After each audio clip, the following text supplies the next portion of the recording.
ये फैसिलिटी हमारा speed breeding facility है and we name it excel breed. So ये हमें डीबीटी की फंडिंग थी, उससे हमने ये फैसिलिटी 5 करोड़ से ये तैयार हुई है। तो इसमें हम डिफरेंट क्रॉप्स पे काम कर रहे हैं और स्पीड ब्रीडिंग में जो हम काम कर रहे हैं कि जैसे भी हम एक क्रॉप का साइकिल कितनी फास्ट कर सकते हैं और कितनी जल्दी जो ब्रीडिंग जो है उसके तहत हम अपनी वैरायटियां जो है किसानों तक पहुंचा सकते हैं। तो आइए हम आपको दिखाते हैं। तो स्पीड ब्रीडिंग में क्या है, इसमें एवरीथिंग इज़ कंट्रोल्ड, सब कुछ इसके कंट्रोल के अंदर है। जैसे ये कंट्रोल पैनल है, इसके अंदर जो ह्यूमिडिटी है वो कंट्रोल है, टेम्परेचर कंट्रोल है, लाइट कंट्रोल है, कितनी इंटेंसिटी, कितने लक्स की कौन सी लाइट चाहिए। तो इसका जो मेन जो इसका पर्पस है, जैसे हम जो पैडी है, राइस है, धान जैसे है, तो उसकी एक जनरेशन पास करने में ऑलमोस्ट 140-45 दिन लगते हैं बीज से लेके बीज बनने तक। लेकिन इस फैसिलिटी में हम उसी जो एक फसल है, एक जनरेशन है, उसको हम तकरीबन 70 दिन में हम उसको कर सकते हैं। तो जैसे आप आइएगा देखिए, तो इसमें जैसे ये गेहूं की फसल है, तो गेहूं की फसल हम 3 महीने में यहाँ एक पूरी फसल ले सकते हैं और इसके जब हमारे पास सीड आ जाएंगे तो हम इसको अपने वैरायटी डेवलप करने में हमारी जो इसमें बहुत मदद होती है। आइए आपको अगले दिखाते हैं।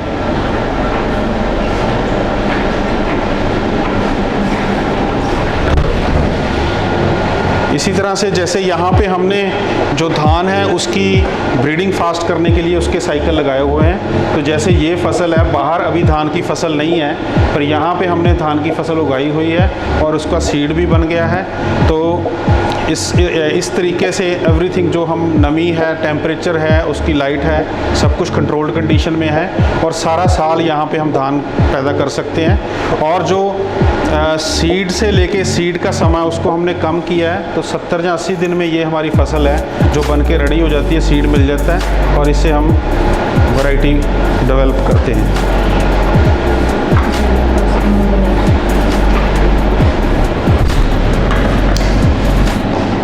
इसी तरह से जैसे माह की फसल है, तो इसके हमने पूरी फैसिलिटी दी हुई है। बाहर जैसे माह की फसल अब नहीं होगी, तो हमने अंदर इसको पूरी फैसिलिटी दी है और यहाँ पे देखिए ये फूल भी आ गए हैं और ये फलियाँ बननी, जो इसके सीड जो बनना ये शुरू हो गया है। और अंदर तकरीबन 40-50 दिन में हम अपनी एक पूरी फसल, इसका पूरा फसल लेके उसका बीज ले सकते हैं। और साल में तकरीबन 6-7 फसलें जो माश की है हम ऐसे ले लेते हैं। इसी तरह जैसे धान है तो उसकी 4 या 5 फसलें एक साल में हम इस चैम्बर में ले लेंगे।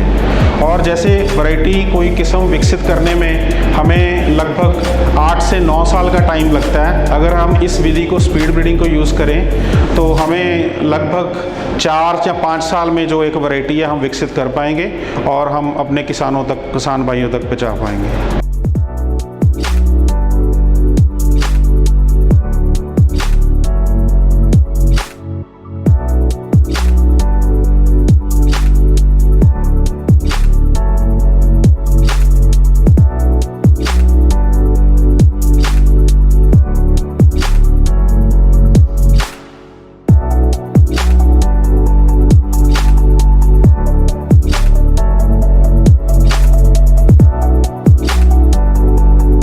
हमारा टिश्यू कल्चर लेबॉर्ट्री है।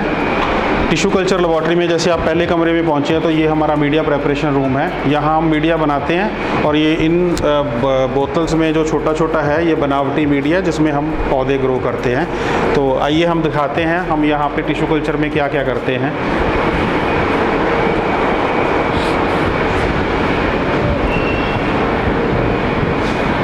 जैसे ये टिश्यू कल्चर लेबॉर्ट्री है, तो इसमें जो फसलें एक जनरेशन से दूसरी जनरेशन पौधे के किसी हिस्से से जाते हैं, जैसे आलू से आलू बनता है, गन्ने से गन्ना, तो उनमें जब एक जनरेशन से दूसरी जनरेशन जाते हैं तो उसमें जो बीमारियां इकट्ठी होती रहती हैं, तो उन बीमारियों को फ़िल्टर करने के लिए ये एक विधि है प्लांट टिश्यू कल्चर। दूसरा, जैसे कोई भी अगर कोई क्रॉप कोई भी है तो उसमें कोई नई वैरायटी आती है तो उसका आपके पास बीज कम है, तो इस विधि से हम उसके बीज बहुतायत पैदा कर सकते हैं और किसानों तक इसका पहुंचा सकते हैं। और इसमें एवरीथिंग, जो जितना भी अंदर वातावरण है सब कुछ कंट्रोल है, टेम्परेचर, ह्यूमिडिटी सब कंट्रोल है। और इस फैसिलिटी में हम हर साल तकरीबन 3 से 5 लाख तक पौधे तैयार करके अपने किसानों को और बीज फार्म में हम सप्लाई करते हैं। मैं डॉक्टर अमनदीप मित्तल आपका फ्रूट मॉलिक्यूलर बायोटेक्नोलॉजी में स्वागत करता हूं। सो यहाँ पे हम अमरूदों और संतरों और जितने भी पॉपुलर पंजाब के फ्रूट्स हैं उनके ऊपर शोध कर रहे हैं, उनके ऊपर इम्प्रूवमेंट कर रहे हैं। तो उसमें हमने कुछ अमरूदों के जीनोटाइप्स आइडेंटिफाई किए हैं जिनमें रंग होता है और कईयों में रंग नहीं होता है। तो हमने मॉलिक्यूलर मार्कर से उसको एस्टैब्लिश किया है कि हम आइडेंटिफाई कर सकते हैं बहुत अर्ली एज में कि उसमें फ्रूट का कलर कौन सा रंग का होगा। तो अमरूदों में बहुत सारे कलर है, तो वो न्यूट्रिशन को उसकी डिटरमिन करते हैं।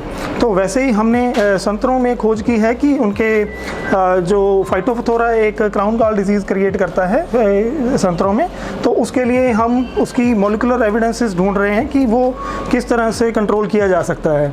उसके अलावा हम जो आड़ू है उसकी फसल में कई बार ये निमाटोड आ जाते हैं, तो उनकी रोकथाम के लिए भी हम आइडेंटिफाई कर रहे हैं कि कौन से मॉलिक्यूलर मार्कर हैं जिनके साथ ये इसका जो ट्रेट है वो एसोसिएटेड है, तो उसकी वजह से हम उसको शोध कर सकें। उसी तरह हम बाकी फ्रूट्स में क्वालिटी के लिए भी काम कर रहे हैं, जैसे कि अमरूद में मिठास के लिए कुछ जीन ढूंढ रहे हैं ताकि हम मीठे अमरूद बना सकें और हम आइडेंटिफाई कर सकें कि ये अमरूद मीठे होंगे या फिर कम मीठे होंगे। उससे हमारा सिलेक्शन का जो साइकिल है वो छोटा हो जाएगा, क्योंकि जो लंबी पेरिनियल फ्रूट्स होते हैं, पेरिनियल ट्रीज़ हैं, इनमें बहुत समय लग जाता है कि नए बीज आएंगे और नई वैरायटियाँ डेवलप हो पाएंगी। तो इनमें बहुत ज़्यादा ज़रूरत है कि हम मार्कर विधि को यूज़ करके उनका पीरियड छोटा कर सकें। जैसे कि हमारे पास बहुत सारे इंस्ट्रूमेंट्स हैं। ये हमारा LBA मीटर है, ये हमें एग्जैक्टली बताता है कि कौन सा रंग है।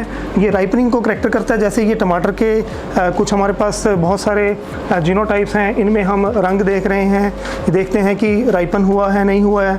हमारे पास सेंट्रीफ्यूज हैं जिनसे हम लिक्विड हैंडलिंग कर सकते हैं माइक्रो लीटर्स में, यानी कि बहुत ही सूक्ष्म क्वांटिटी में हैंडल कर सकते हैं। हमारे पास डीप फ्रीज़र हैं जो कि -80 डिग्री टेम्परेचर तक मेंटेन करते हैं, जिससे कि हम जो सैंपल फ्रिज में रख देते हैं एक बार, तो उसको पूरी ज़िंदगी के लिए उनको स्टडी कर सकते हैं अगर वो ख़राब नहीं होते हैं। हमारे पास अल्ट्रा हाई डीप फ्रीज़र हैं, PCR मशीनें हैं, हमारे पास ये जेल इलेक्ट्रोफोरेसिस मेथड्स हैं, वर्टिकल एंड हॉरिजॉन्टल। तो इनसे हम बहुत हाई एंड रिसर्च करने की कोशिश कर रहे हैं। हमारे पास कंप्यूटर भी हैं जो बहुत ज़्यादा कंप्यूटेशनल पावर है इनकी, तो इससे हम इनको शॉर्टन करने की कोशिश कर रहे हैं। मैं डॉक्टर सतिंदर कौर यहाँ पे एसोसिएट प्रोफेसर हूँ।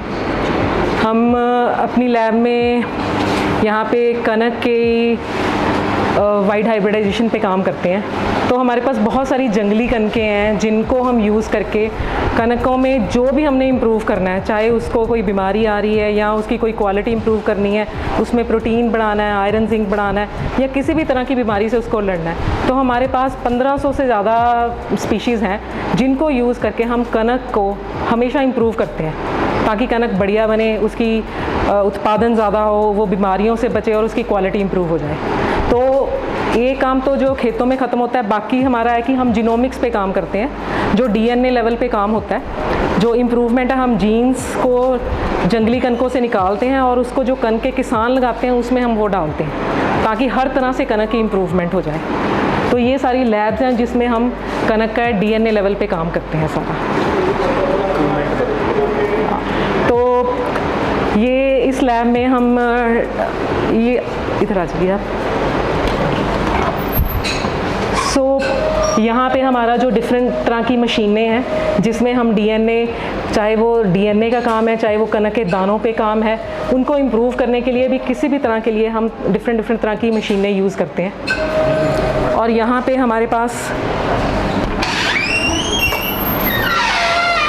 यहाँ पे हमारे पास हाई थ्रूपुट कंप्यूटिंग सिस्टम है, मतलब कि हाई पावर के कंप्यूटर्स हैं जो डीएनए का डाटा जितना भी आता है कणकों से उसको एनालाइज करने के लिए हम ये high throughput computer powers use करते हैं।